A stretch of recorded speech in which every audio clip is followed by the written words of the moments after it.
Congratulations! You've been kidnapped through time, and the kidnappers have a cruel streak because they have dropped you somewhere with a serious wind chill. It is winter. Roughly 20,000 years ago, you were standing on a frozen grassland in Ice Age Europe, and the temperature is doing something to your face that you will want to discuss with a lawyer. Welcome to the Stone Age. You have 24 hours. You will not enjoy them. First, some scale, because the Stone Age is a wildly unhelpful term. It covers roughly 3.5 million years, from the first sharpened rock to the first metal. Calling a moment the Stone Age is a bit like calling a moment the past. You specifically have landed in the Upper Paleolithic during a stretch called the last glacial maximum, which is the polite scientific way of saying the coldest the planet has been in a very long time.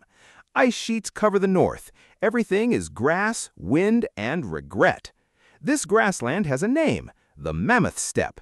It is a vast, cold ecosystem that stretched across continents, and it is stocked, like a nightmare safari, with woolly mammoths, woolly rhinos, giant deer, horses, bison, cave lions, and hyenas the size of a misunderstanding. Now, who are you? Here is the first myth to bury. You are not a grunting brute. You are Homo sapiens, anatomically identical to a modern human, and Upper Paleolithic people had brains every bit as large as yours, slightly larger on average, in fact. The person shivering next to you is not a lesser human. They are you, with a better coat. And the coat is the entire point. The single most important piece of survival technology out here is not the spear. It is the needle. Stone Age people had eyed sewing needles, carved from bone, some of them tens of thousands of years old, and those needles let them sew tailored, fitted, layered clothing out of animal hide and fur, not a pelt draped over one shoulder. Actual tailoring. Your survival today depends almost entirely on whether the locals like you enough to lend you trousers. Next, the spear. Or rather, the spear thrower, the atlatl. A carved lever that effectively gives your arm an upgrade and launches a dart with far more force than you could ever throw it. The bow and arrow? Not yet. In Ice Age Europe, that is a later invention. For now, your ranged weapon is a stick that throws a bigger stick, and honestly, against a woolly rhino, you will take it.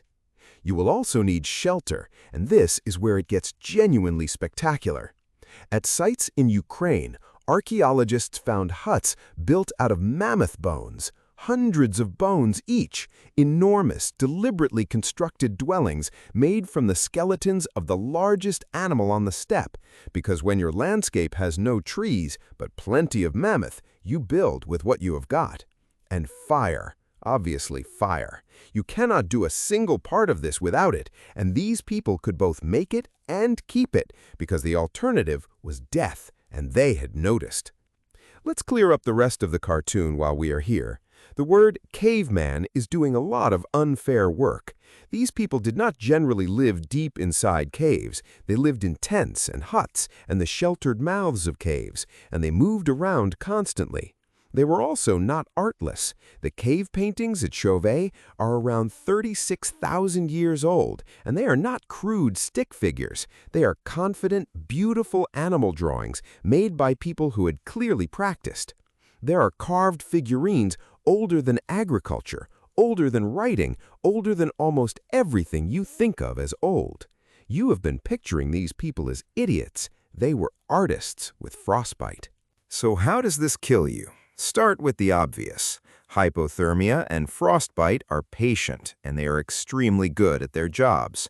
But here is the sneakier killer, and it is about food. In a steppe winter, you are eating meat because there's nothing left to gather, and if that meat is too lean, you have a problem. Eating large amounts of very lean meat without enough fat causes a genuine medical condition, sometimes called protein poisoning, or more memorably, rabbit starvation. You can be eating almost constantly and still be starving, which is why fat, marrow, and grease were not luxuries here. They were the entire strategy.